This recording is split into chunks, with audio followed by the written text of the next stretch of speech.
Hi, I'm Ruth from Alexander Associates, and here with me today is Kate from Wessex Water. Kate has agreed to take part in our terrifying videos as part of our hashtag She's an Engineer campaign. Thank you so much for being here today. It's so nice to meet you. We've actually probably spoken for about 15 years, and this is the first time we've ever met. So it's been a pleasure working with you at Wessex Water. Just wanted to start with a little bit of background. How your career journey, how you got from where you started to where you are now. So did you choose to do A-levels, degree? How did you start your career in engineering? Yeah, the fairly traditional route. I did my A-levels, I went to university, did a degree, possibly didn't do as well in my degree as I could have done, and decided to specialise. So I went to do a master's. Okay. So what did you do your degree in?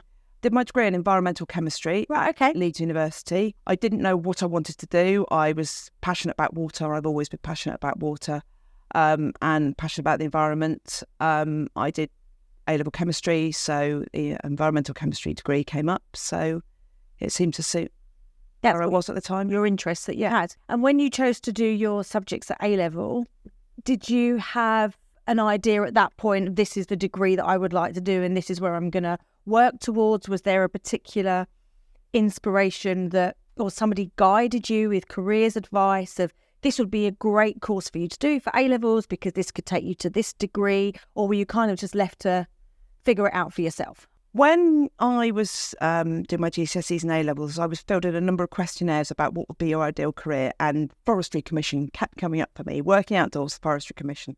Now, in some ways that sounds appealing, but it didn't really feel that was where my career had to go. And I loved electronic equipment, and I loved taking things apart, not always be able to put back together.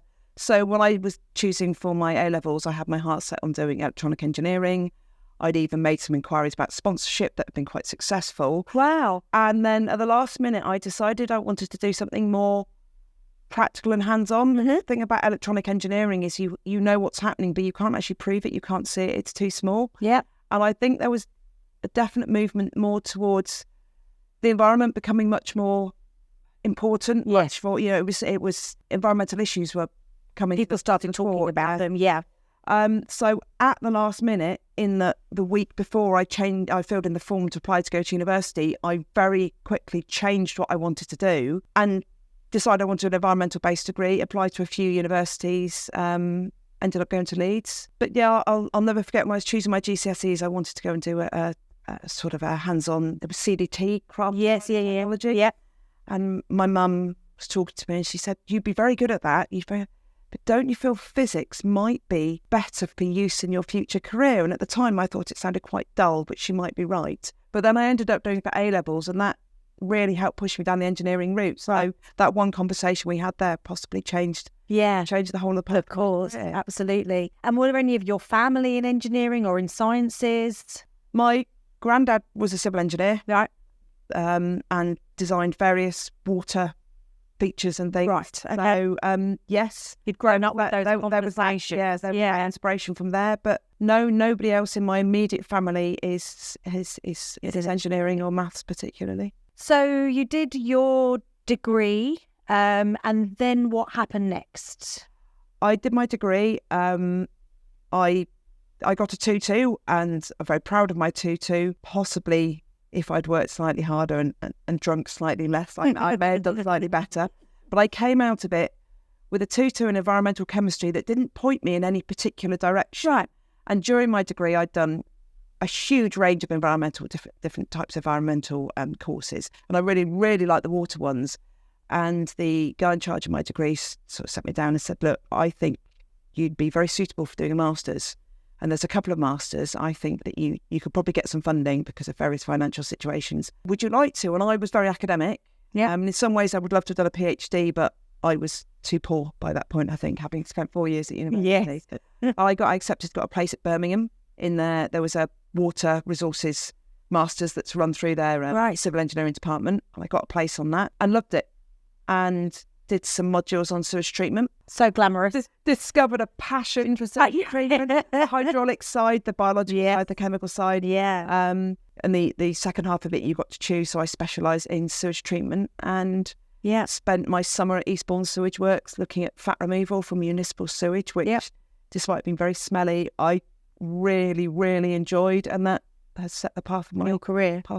Yeah, I think obviously we have a shared passion for the water industry because it's an industry that I've worked in for 21 years. I actually set up the water division at Alexander Associates, and the more that I've got to know the industry, the more I love it. And I feel so bad for the water sector in the sense of all the bad press it gets, especially in the media so much at the moment.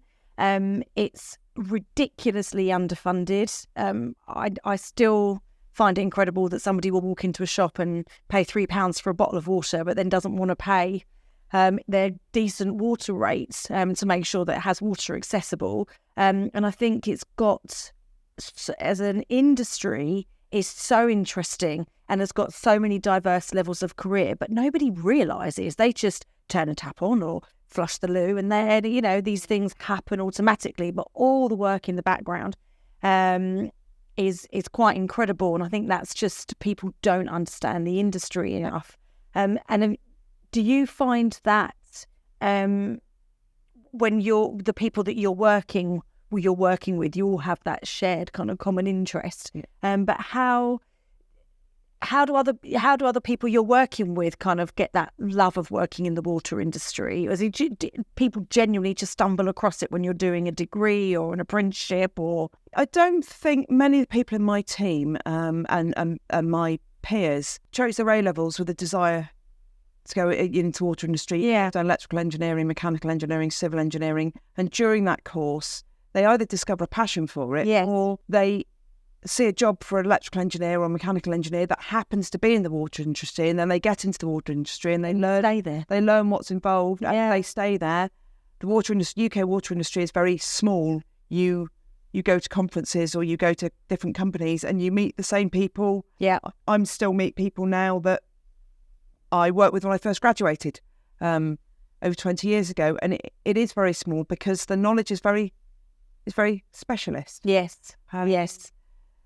So yeah, I think a lot of people stumble upon it, as I did either during their education or during their early career. Yeah. So you finished your masters, and then what came next?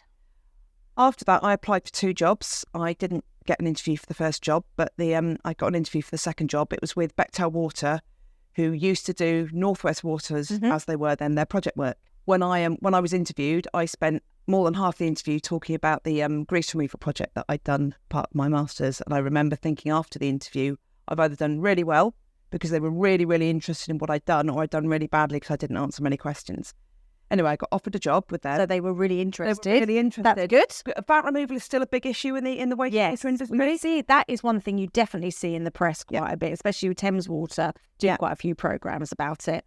Yes, and fatbergs. So it's still really relevant. So I think they were interested in that, and they obviously, loved my passion and enthusiasm. So they offered me a job. They had a lot of graduates there. I think it was approximately 60 graduates a year across the business. So there was sort of 240 over the whole 4-year training programme. Wow. And it was quite a structured training programme. So you had certain things you had to achieve each year to come out the other end effectively, ready to go and start working towards your chartership. Really enjoyed working for Bechtel. They fairly quickly found out that I was more site material than office material. I appreciate now that as a graduate I knew everything quite loudly, quite often. And I did some time in the office design work. I then went out on site and commissioned that. So you could then feed your design into your commissioning, and then your commissioning back into your design to complete the loop. Started working under an engineer and eventually got my own projects. What was your first project that was your own one? Ellesmere Port. Oh, yes. Yeah. Thermophilic aerobic digestion was anaerobic. So one of the two, air in or air out, isn't it? Yes. Another one where I've been involved in a lot of schemes where it's the first in the UK. So it was a Dutch company, I think, building some digesters to do something new with sludge. It was just after they banned the dumping of sewage sludge at sea. Yeah. So the businesses we didn't really have anywhere to put it, so they're looking at enhanced treatment of sewage sludge so it could start going onto land, because that's something that hadn't happened as much. Yeah. So I remember the commissioning of those. We did some digester work. I learned a lot about digesters. Yeah. So I did develop a bit of a passion for sludge. Yeah. absolutely love sludge treatment. It's not everybody's thing, but yeah, really enjoyed sludge treatment. Almost got to the end of my graduate training program, and Bechtel lost the contract at the start of AMP3 to Montgomery Watson. We all got 2P'd over to them, but they asked me to come back from site to work in the office, and it wasn't what I wanted to do. It's only the last few years I've sort of become a bit happier working in the office. I've always been happier running around out on site. Yeah. So I went agency, worked for Degremont for a while, did some work in the northeast on a sewage works. That was my first agency. It's very different when you work agency to staff. So I worked out with a more senior engineer, doing what he wanted me to do, because I was just doing the process stuff for Bechtel. Yes. Whereas you commission everything, so you bring everything online. So I worked with a more senior engineer for a while. And then I went up to Scotland and commissioned a clean water plant. It's the only clean water work I've ever done. It's very different. I've never done any more clean work. I spent about 10 months, very cold, very snowy borders. It was great working away from home, working as part of a big team, very supportive team. So I did that. I was with Degremont for about 18 months. Then I went to work for Bywater. Yeah. Spent 6 months in the design office for Bywater. Struggled a lot because it was very rigid. A lot of design based on templates. Yeah. And just struggled with it. Just a different environment that didn't particularly suit you. No. I needed a job. They gave me a job. Yeah. It was a good company to work for. But at that time, still, I wasn't really into working in an office. Yeah. Not very good with the structure and the rigidity of working in office and doing design work. After that, I took an agency position with Wessex Water, coming in to commission chemical dosing plants for phosphorus removal, which has remained the main bread and butter for all commissioning up to this day and will continue. So I was an agency engineer. I got offered a job as a staff engineer, eventually became a senior engineer, started managing a small team. Yeah. And 4 years ago, I applied for and was given the role of commissioning manager. So I'm now Wessex Water's commissioning manager. Amazing. One of the things we talked about before we kind of started the interview, and we were having a chat, and you were saying that, you'd watched some of the interviews before, and there were women that we've interviewed that kind of looked around and I was the only woman doing what I'm doing. But actually, you said for you, this was just something that you got on with doing. So that probably means that actually, have you ever faced in your career where you can look at a situation and go, I'm being treated differently because I'm a woman? Or did you never had that situation, which would be wonderful because that's such a testament to the industry that you're working in? There's always been more males than females. Yes. As a graduate, there were still a lot of females as graduates because it wasn't just the engineering department, it was the whole of the business. So it was finance and it was absolutely everything. So as a graduate pool, right, it wasn't just an engineering graduate pool, and a lot of stuff we did was as a graduate pool. Engineers, of course, there were more. I say of course, but there were more male engineers. Out on site was the first time I started to feel a bit different. I'll never forget walking across a site, and the blokes I was the only woman on site. Yeah, doing anything at all, other than the admin and the cleaner. Yeah, they were the only. Those are the days where we had cleaners to clean our site cabins. Yeah, and they were the only other females, but I was the only actual female out on site, and the men would stop and look at me as I walked across site. Yeah, they struggled to take direction from me. Yes, there just was I wouldn't say it was nasty, but it was they'd never been on site, and there were a woman there, and them to do things. Yeah, sometimes I'd have to go and get someone else to go, well, I've told him, but he won't listen to me. Yeah. I was also very young. So was that because I was very young? Was it because I was female? Should imagine it was a mixture of both. Yeah. Was it because I was quite loud and bossy? Possibly that as well. But I do think, with hindsight, probably there was an element of people not doing as I asked them to. I think where I've been right and somebody else has been wrong in a situation, then there's lots of sexist comments afterwards. Not as much now, but there was when we should have bloody stayed in the kitchen anyway. Those sort of completely unfounded, you're losing an argument kind of comment. I think there were a lot of those. I had one particularly nasty instance in Scotland where there was a guy who nobody really got on well with. He was a little bit arrogant. And I remember in a pub we were having a discussion and he lost discussion. He was on the sort of the losing side of it. And I will not repeat what he said, but the comments he threw at me, walked out the pub, were probably some of the worst things you could say to a woman, because there's no comeback to it. No. They're all biologically true. And the guys afterwards went, and they were all like, "Are you all right?" I'm all, "He's an idiot." Yeah, it just shows a level of ignorance, doesn't it? Yeah. And he's lost, he's actually made himself like a complete fool in all your... Yeah. And thanks, guys. And I'd love another pint just to make me feel up. Yeah. That cool. Yeah. Those people were great. Yeah. A lot of the guys quite liked having a woman on site because it's a different sense of humour. But I went down very much if you can't beat them, join them. So joined in with a lot of the humour. I think there was a line of what the humour the blokes will use with you when you're around, and there was always that you'd walk in and they'd go and they'd stop some of the conversations, and then they wouldn't swear as much until they got to know me, because I did, I very much joined in with them. I didn't want the guys on site to ever feel they couldn't talk about the stuff they'd normally talk about. Except football. That was the one thing that was banned. Do you think, I guess, where we're challenging things and we're challenging companies that we're working with a bit more, and where we're looking at ED&I, is actually the argument is that those conversations, those kind of comments, those derogatory banter, it shouldn't happen at all. And you have to, a lot of the reason that women won't look at engineering, or when graduates go out on site, or when they experience it, unless you are a character that stands up for themselves. If you're a bit shy and it puts you off, you'll very quickly have a career change. And I think that's where the industry, engineering, whichever sector you work in, is challenging itself to look at, is actually what we need to do is we need to be an inclusive environment where those people shouldn't have to say, "I actually really don't like the way you're talking to me, please could you stop." It shouldn't happen at all, because not everybody has the force of character to challenge people. And what I found really interesting about these interviews is that the women that I've interviewed, actually, I would say everybody I've interviewed has been a stand up for myself type character.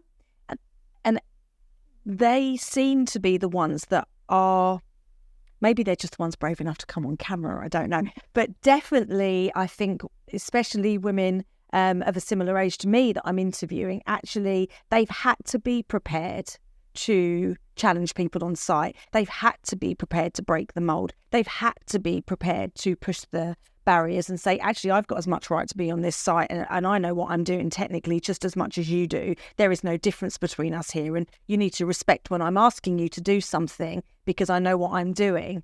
But actually, if you haven't got that kind of character, very easily you could be put off a career, and then that's when people choose different routes. You mentioned that you're a manager. Yeah.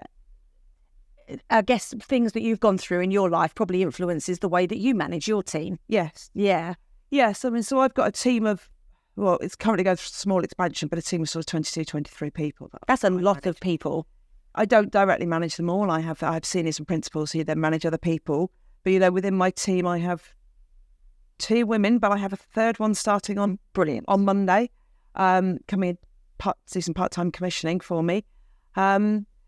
But yeah, I've looked at partly when I was starting as a graduate, nobody thought that it was wrong. I think it's about some of the banter we had on site, and it was awful. It was awful. Construction sites still have a long, long way to go, but things were a lot better. Yeah, it was the calendars. Yes. I think it was sitting in meetings opposite the calendars, and that's when I started to think, hang on, this is right. And that's what you think of women. 20 years ago, the calendars were everywhere. Now, Wessex Water, would have complete zero tolerance, and absolutely zero tolerance of anything like that. And that's changed. That was probably the thing I found most offensive. Yes, especially some of them. Well, I was an engineer, and I didn't want to have as most engineers don't. Most engineers don't go, "Oh, I want to be a people manager." It's just, but most engineers I've spoken to, they don't have any desire to be a people manager, and I certainly didn't. But the person who was my line manager for 17 years at Wessex pushed me down the route of taking on a small group of people. And I wasn't really happy to do it, but there was a business need to do it, so I took them on. Yeah. And very quickly I realised that a good manager can make a massive difference to somebody's life. And yes, take these people and to make them happier and to make them more developed.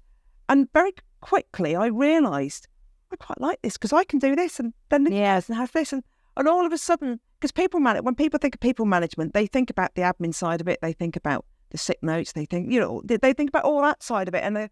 But actually, you look at the other side of that, yes, we have to do the admin, we have to sort out the sickness, we have to sort out the leave, we have to sort out that. But you are taking people's lives, you're giving them career development, you're giving them opportunities.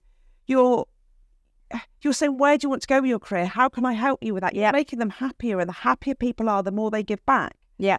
And I look at the managers around me in Wessex Water, and we've got a huge range of managers, different ages, different backgrounds, different styles.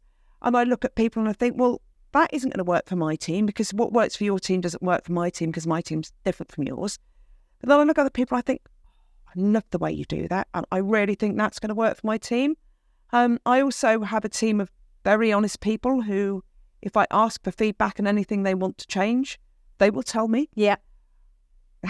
Occasionally it takes me back a bit, but I love the fact that they feel that they're able to do that, because I'm doing something that's making them unhappy that we can easily change. Yeah. Then fine, I can change it. Yeah.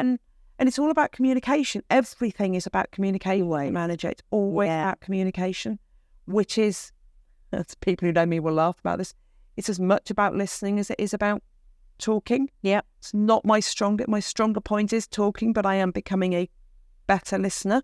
And I think the other thing that makes a good manager is someone who can sit and look at who they are and go, well, my strong point isn't listening, or my strong point isn't this. This is my strong point, but this is where I need to develop, and I need to be aware, for me, that my listening skills aren't as good. Whereas an engineer, none of it was about me. It was just about the job. Get the job done. Yeah. It doesn't really matter about the people. Yeah, you might have upset that person, but at the end of the day, we've delivered the job, and we're still mates, and it's all right. But now it's completely different for me. It's about the people. Yeah. Yes, we have to deliver the job, but the people for me are now more important than the job. And I think that's the biggest change. Almost everyone I manage is an engineer, a graduate engineer, a technician. So we have a route into our team for the non-academic people. People coming up through the apprenticeship route. What I focused on, and we've just started doing this, is operators within the business. Okay, yeah. They may have hit a sort of a glass ceiling, very good operators. They don't, in operations, you can go so high as an operator, and then your route more is into management. Mm-hmm. If they want to keep going with the technical, well, I've recruited one very good operator. He's come into my team, and there's now an opportunity, hopefully, for him to develop to be an engineer. Yeah. And then we've got the graduates coming in with a relevant degree, and they go up the graduate training route. So we're going to take them to the same endpoint, but by a slightly different route that plays to their skills. Yeah. Yes. And I'd never considered sort of technicians before, and my I say current fairly new line manager suggested it, and I'm like, brilliant idea, and it's opened me up to a whole load of new recruitment opportunities as well. Yeah, because we're looking not only at what do we need now, but in the future, and also how can we take people who are already committed to Wessex, who have already said they want to work for the business, and giving them new opportunities, new career development opportunities that are future-proofing the team to a certain extent, so that we know we've got a lot of work during fostering people. We've got a huge amount of work coming up in the next water cycle within the water period. We know we've got a lot of work. We need a lot of people. Yeah. So starting to do that and try and, take people who had never considered going into engineering because they didn't think they had the skills or the qualifications, and trying to sort of move them up through the practice. Give them that opportunity. Yeah. And you mentioned that you were maybe a little bit of a reluctant manager. I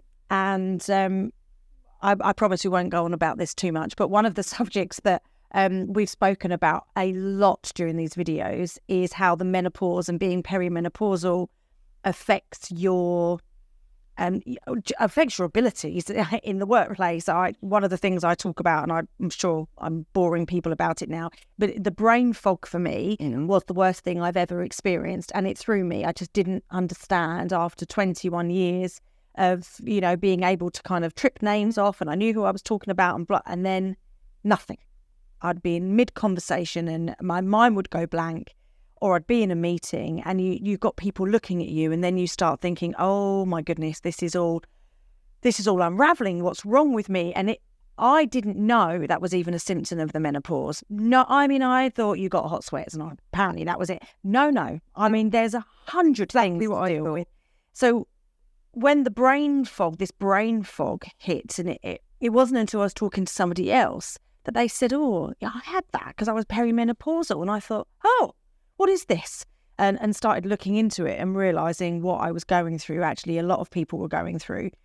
But what I found incredible is that everybody in the workplace has gone, well, not everybody, every woman in the workplace is going through it when they get to a certain age, but no one talks about it. And actually, nobody talks about the fact that you're managing people who start looking at you like you're losing your mind a little bit because you can't remember their name, for goodness sakes. And so was that ever an issue? You mentioned it when we briefly spoke, but that was an impact for you as well, was it? Well, about 3 or 4 years ago, I started suffering from quite bad fatigue. What I'd be able to do normally for several days in a row, I'd do it once and it'd take 3 or 4 days to recover. 3 or 4 days or 3 or 4 weeks to recover. It really affected me. I have a lot of energy. I'm always doing things and I couldn't. And I'd go to bed very early and I just couldn't do things. To give my male doctor his due, he tested me for perimenopausal symptoms right from the beginning. And I was but because of the way... And I haven't got hot flashes. No, it's not me. The way, and it was at the time, I thought it was the only symptom I have. With hindsight, I realised there were other perimenopausal symptoms, but as you said, no one knows what they are. Yeah. So I was given the label of ME and told, you're going to have to learn to live with it. And then last year, things got very, very bad. They started with me sitting at my desk and crying a lot for no reason, which was quite hard. It came to a head when I was having a meeting with two my age men and one younger man, and somebody asked me, it was quite a direct question, but it wasn't a problem, and I just sat there and I just properly burst into tears. So I went out, cleared myself up, came back in, explained what it was, explained that it was hormone related, and 2 older guys were absolutely great. We had a really good conversation. The younger guy did leave the room as quickly as he could. So I went to the doctor, told her, and she said, what about HRT? And I genuinely said, no, because I'm not old enough. Yeah. Because it's always something that happened to older women. Yeah. And anyway, long story short, I've now gone on to HRT because things were very, very hard at home. My poor husband put up with an awful lot, and I don't think I could have carried on with functioning within my life as I was without it. But one of the drivers for me going from an engineer to a manager was the fact that because I had this incredibly low energy level, I couldn't do 8 hours a day of running around. Don't run on site. We're walking in all these times. And managing things and managing big groups of people to achieve things and having to be on it all the time. We do a lot of software testing. You've got to be on it like this. You've got to be thinking. And I just come home at the end of the day and I'd just be broken with tiredness. And I thought, I don't want to do this anymore. And managing it's very, very stressful, but they're not now. They're not. This pump is pumping to there and it shouldn't be. What are we going to do now? This pipe's fractured. We have issues. How are we going to resource for next 6 months, for next year? Yeah, different issues, isn't it? Issues. Yeah. They're not immediate. Occasionally there's a phone call from site and you have to deal with something, but I was out doing a bit of commissioning earlier this week and it was like this, and I don't miss it. I now prefer the bigger issues. But yeah, when you say people don't talk about the menopause, have been very vocal about it, partly because I believe there are people who aren't as happy just standing up and talking about stuff as I am. And by me being a bit more vocal, it makes them realise they're not going to suffer as much. And also, a couple of people I've talked to and said, have you thought it might be this? They're like, oh no. Yeah. But only because only because somebody talked to me did I realise, and only because I talked to other people. Yeah. But Wessex Water has a lot of women who work for it. There's a lot of women of a certain age who work for it. So it is talked about. We have a menopause policy. We have a menopause. Well, I call them menopause coffee mornings, and they are just where you can go along and have a chat. And it's very much part. But that's so good, because that's one of the, we talk about with ED and I, we talk about how companies need to make culture change. And you say that to an organisation and they go, oh, we can't change our culture. And actually, there are tiny, tiny little things that you can do that will change the culture of your business to be more inclusive. And that's what you're looking for. And menopause support groups, as I think they're called in some businesses, Actually, it just means you've got somebody that you can go to and go, oh, this is awful. This is what I'm going through. And actually, there's an understanding of what you're going through, and a business can support you with what you're going through rather than you just feel so isolated and so alone. And I think it's one of the statistics is that women will choose to go, you'll see them go part-time, and it always seems to be around that circa 45 age, because actually I can't do this anymore, and no understanding of why you can't do it, no support from a business that you're working with, so I'll step away and I'll go part-time and I'll make these changes to my life. And actually, when you've got support and understanding, you can carry on going. And so that's that Wessex have got those things in place is brilliant. It is getting better. And the more women that come into engineering, and the more that it is talked about in schools for early careers, in early years, and for when you're talking about career choices, all those things will mean we have a sustainable industry for 20 years. Otherwise, it's a little bit in crisis because there is a skill shortage and it is real. And so organisations, again, I think what will promote ED&I within companies is them looking at who they've got. How can we foster the talent that we've got? What we can look at the organisation, and we can look at different people in different parts of the business, and where can we help them and where can we move them? So I think all the things that are happening, and actually ED&I being a bit of a buzzword at the moment, which it is, I think that's brilliant. Actually, ticking a box for the sake of it, probably not so much, but at least it's getting people thinking about it, talking about it. And I think the menopause is such an obvious one, because actually when you look around the company you work in, the women do tend to be of a similar age, and it's something that is going to affect their workforce. So you're managing people now, and you talked about that you'd like to do a PhD. Do you think you'll ever? I would like. So you like to have done. I love the idea of doing research. Absolutely love that. Yeah, because actually you joined the industry when we see massive changes in technology as well. When I look at, the little bit of bullshit I know, when I look at the changes from the kind of people I was recruiting to what they're working on now, in the last 20 years, it's massively developed. So if it continues for the next 20 years, it's going to be incredible what people are doing, especially what they do with sludge and everywhere it goes. It has to continue, because the technology we have at the moment doesn't meet what we know the treatment standards we're going to have to achieve in the future. Yeah. Because what's happened in my lifespan is we've gone from settle out a bit of this, chuck it in the river and that'll be fine. Yeah. Actually, can you treat for this? Can you treat for this? And now they're looking at macropollutants and micropollutants and antibiotics and all these things that eventually at some point we're going to have to be taking out of sewage. We don't have the technology. No. So it's one of those bits of the industry where the technology is going to have to keep growing and tightening and tightening. And sewage works have gone from being these concrete tanks where you settle a bit of stuff out to these highly technical, huge amounts of software, huge amounts of control. I do feel sorry for some people who have been in the industry a while, because the industry is changing quicker in some ways than some people can change. Absolutely. But for young people or younger people coming into it, there's so much development to be done. It's such an interesting, yes, especially as you say with sludge treatment. Yeah. But we go to conferences and people have built these little, we've made it work, and they've got these little desk studies that are this big. But that in 5 years' time they're going to be, or 10 years' time they're going to be out on site doing it, and it all starts with these little PhD bench test things, and that fascinates me. Yeah. But unfortunately, it doesn't necessarily pay very well. Going from being a manager back to being a PhD, I'd certainly miss that. Yeah. But I've always been fascinated in that side of it, and I do try and keep, I do go to conferences. One of the things that we talk about quite a bit is representation, and how people need somebody to aspire to. And quite often it's the mentors or the inspiration that you've had in your life that lead you to the career that you have. Have you got any particular role models or people that really influenced your decision? One of my earliest memories is my dad and I building Meccano. I think it was a car or a windmill when I can't have been more than 4.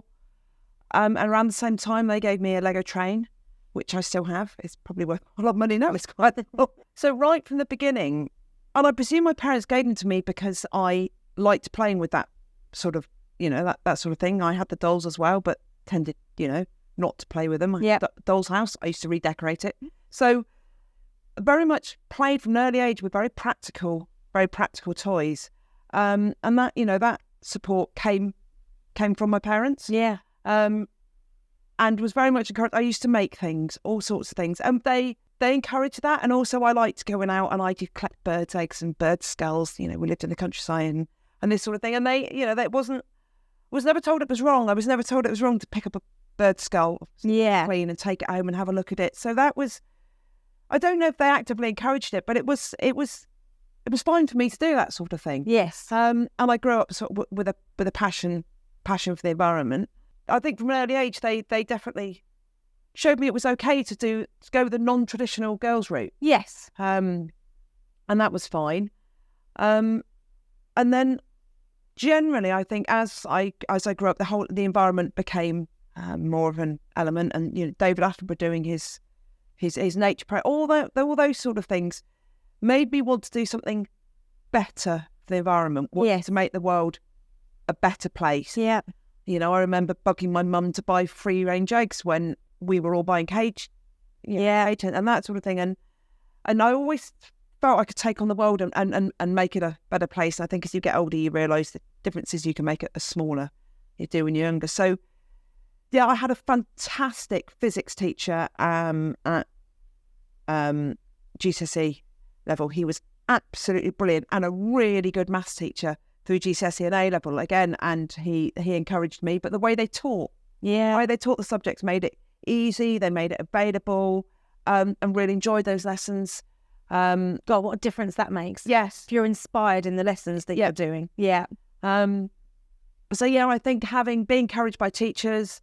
Again, never any questioning whether as a female you want to take physics. So I never remember having to go, physics isn't a girl's subject, but I really want to do it. It was what do you want to do? And I did maths, physics and chemistry for A-level, so they all sort of fitted in together. If you work hard for something, then you've got a good chance of achieving it. Yes. I was brought up with, that sort of work ethic, that ethic of nothing is going to come to you unless you go and get it. Yeah. But actually, if you want to go and get it, your gender shouldn't stop you doing that. And I strongly believe that gender should be the last thing people worry about when they look at where they want to go. It's look at your personality, look at your capabilities, look at who you are and what you want to achieve, and never turn around and say, well, as a woman, I don't think I should be doing that. In the same way I said exactly to a man, if a man wants to go into a traditional role for men, don't let your gender stop you. It should be who you are and what you want to do and what you're capable of should drive you. And people should worry less. I mean, I've never lived, I don't think at any point have there been fewer social norms. Yep. We look at what was considered normal and acceptable 10 years ago, and you look at the diversity you see just coming into London today, the people you see, the way people dress, the way people are. Everybody would have been staring at people, and now it's just really good that people can be who they want to be. Yeah. But that takes courage. Yeah. And if you're not brought up with that courage, if you don't have that inherent courage, you need to either find it from somewhere, change your mind, or find someone who will give you that courage. And something I feel I'm now able to do, and that's something I want to do over the next few years, is help people, especially young women, maybe from disadvantaged backgrounds. Mm-hmm. And Wessex Water does work with some of the people from the disadvantaged areas they cover. People who may not have thought about doing A-level or further education, definitely wouldn't have thought about engineering, giving them the opportunity. And I'd like to be able to go and work with people and go, actually, engineering, we don't sit there behind computers and add things up on the engineering. It's about going out on site. It's about making the theory happen. It's about solving problems, practical things. I have this problem. I could do this. I could do this. I could do this. And all this is the problem solved. But it's not just the design element. It's the real bits out on site, and it's fun and it's exciting. And yes, you may be the only woman working with 20 men, but also he may be the only person who's gay and she may be the only married person, but they don't let that hold them back. The thing about your sex or your gender is that it's very visible. Yeah. And so it's very obvious you're the only female in a group of males, but hey, so what? One other thing is that women and men work in different ways. Mm-hmm. Women are generally, and this is generalising, more empathetic than a lot of men. And I think that sometimes a bloke to bloke can be, good boy, well done, you've done, good lad, you've done that really well, off you go. And sometimes women, especially younger women who may be feeling slightly more insecure, need a bit more of that intervention. But a lot of men may not be happy or know how. It's not knowing how to do it, isn't it? How to do it. Knowing how to react. Yeah. And that's, I think, a big challenge in engineering has been traditionally male, whereas, good lad, good job, well done, good to. And then actually bringing women in who may need to be not spoken to in a different way. I don't mean in that patronising, but may need a different approach. Yeah. And we just expect male managers who have managed men for a long time all of a sudden to people quite differently. So I think it's also about training those people that have been in the business a long time how to approach and how to talk to people who aren't these men that you could, that they might need a slightly gentler, a slightly softer approach as well. And I think that's something that is gradually coming through. But we expect engineering that has been entirely male dominated to suddenly start accepting women into it, but we haven't necessarily paid enough attention to those people who have to change the way that they act and the way that they are in order for women to work with them. But I do think it's the whole of the engineering needs to change. But women coming in need to accept that they are coming into an industry that has been male dominated for a long time, and change takes time. Absolutely. Generally, people are trying, but people are going to get it wrong, and often not to take that personally. Yeah, they may have said the wrong thing. They may have opened the door for you when you didn't want them to, or not open when they did. But there is a lot of confusion about, do you treat someone as an equal? Yeah. If someone wants to open the door for me, great. Yeah. I will also open the door for them. If they're really uncomfortable about going through the door for me, well, I haven't got the energy to worry about it too much. But I just think that, I personally think people should be treated for who they are and what they are, not necessarily, not necessarily because they're male or female or gay or straight or married, all the protected characteristics. Yeah, that they shouldn't affect the way people are at work. Yeah, but somebody may need to be spoken to in a different way because that's their character. Thank you so much for taking the time to come in and speak to me. It's been wonderful, and learning all about your career, especially after talking to you for such a long time. It's so nice to actually get to know you and your journey of your career. And I know that others are going to find this inspirational. So thank you. We really appreciate it. Been great to meet you. Thanks for inviting me along.